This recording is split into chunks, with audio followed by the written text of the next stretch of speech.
پیدا ہونے والے بچے کا اخلاق ویسے ہوں گے. اس لیے ماں کا انتخاب اچھا سے اچھا کرو, چن کر کے ماں کا انتخاب کرو تاکہ آنے والی جو نسلیں ہیں وہ جو ہے اللہ اور اللہ کے رسول کے جو ہے فرمان پر عمل کرنے والی نسل ہو, اللہ کے احکامات پر عمل کرنے والی نسل آئے.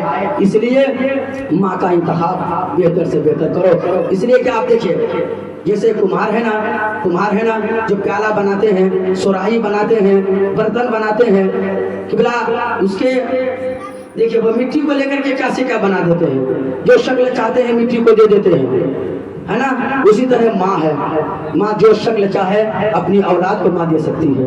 چاہے تو ماں فلم کے ایکٹر بنا سکتی ہے, چاہے تو ماں کسی کرکٹ کے جو ہے کھلاڑی بنا سکتی ہے, ماں چاہے تو کسی جو ہے نچنیا کے جو ہے نقش قدم پہ ماں ڈال سکتی ہے.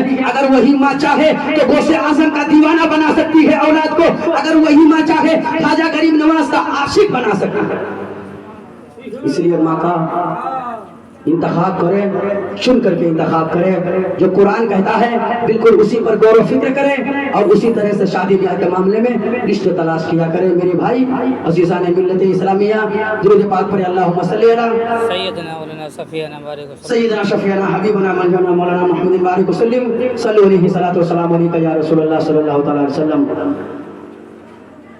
یقین جانے اولاد اللہ کی بہت بڑی نعمت ہے نا, اللہ کی بہت بڑی نعمت ہے. اور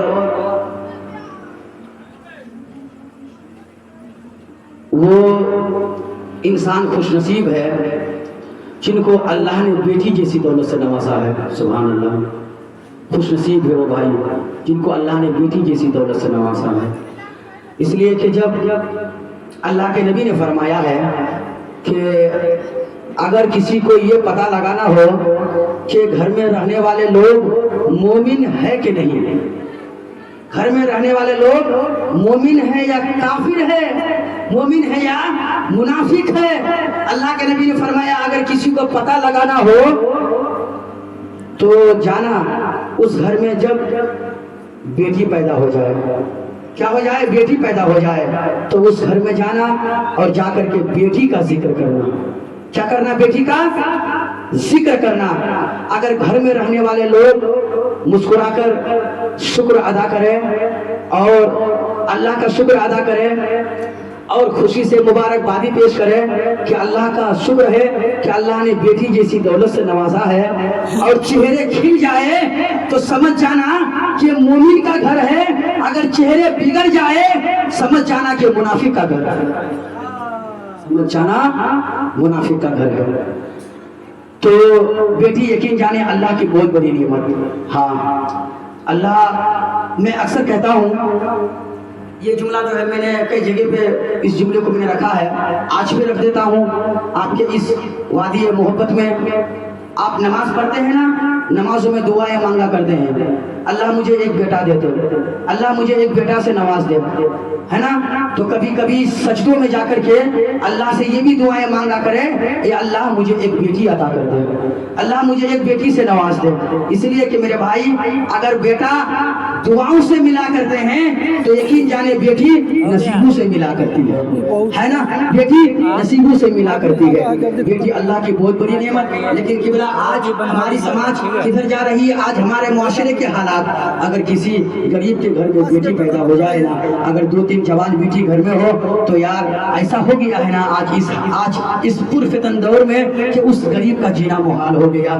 آج اس غریب کا جینا محال ہو گیا. 2-3 جوان بیٹی گھر میں ہو تو لوگ جو ہے سماج کے لوگ ہوتے کیا ہے, اکثر میں سب کی بات نہیں کرتا ہوں, میکسیمم ایسا آ ہی جاتے ہیں, تو لوگ جو ہے اس غریب کی بیٹی کا جو ہے جینا محال کر کے رکھتے ہیں, تانے پہ تانے دیا کرتے ہیں. اس لیے میرے بھائی کہتے ہیں کہ گھر میں 3 جوان بیٹی پال کر کے رکھے ہیں, رشتے نہیں کرتے. میرے بھائی آپ جانتے ہیں شادی بیاہ میں خرچ کیا ہے. عزیزان ملت اسلامیہ, آج ہم اور آپ سکون کی نیند سوتے ہیں رات رات میں کھا پی کر کے سوتے ہیں. اگر کسی غریب کے گھر میں 2-3 جوان بیٹیاں ہیں نا, اس غریب باپ کے دل سے پوچھئے, رات میں وہ سکون کی نیند نہیں سوتے ہیں, آنکھوں میں آنسو آتے ہیں, رب سے دعائیں مانگا کرتے ہیں, اللہ تو مجھے اتنی دولت دے دے, میں اپنی بیٹیوں کے ہاتھ پیلے کر دوں. عزیزان ملت اسلامیہ, کبھی کسی غریب کو تانے نہ دیا کرے, کبھی کسی غریب کی بیٹی کو تانے نہ دیا کرے. یار دنیا میں آپ کسی کا دل توڑنے کے لیے تھوڑی نہ آیا ہے, ٹوٹے ہوئے دلوں کو آپس میں جوڑنے کے لیے آیا ہے.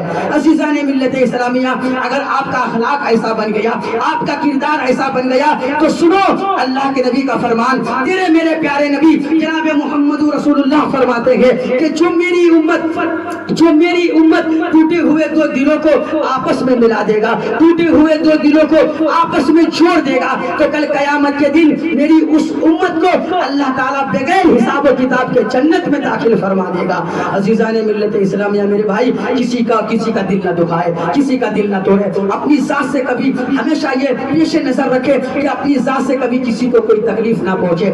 ہاں, آپ اپنی بچی کو ذہن میں جملہ آ گیا, اپنی بچی کو آپ دہیج میں دیجیے, آپ دان دیجیے, دہیج دیجیے, 5 لاکھ 10 لاکھ کی دہیج دیجیے. میں منع نہیں کرتا ہوں, اللہ نے آپ کو دیا ہے, دیجیے. لیکن یہاں پر ایک بات یہ ہے, میں بتا دوں کہ جو جہیز آپ دیتے ہیں نا, قیمتی جہیز, میرے بھائی اسے آپ سڑکوں پہ نہ سجایا کریں.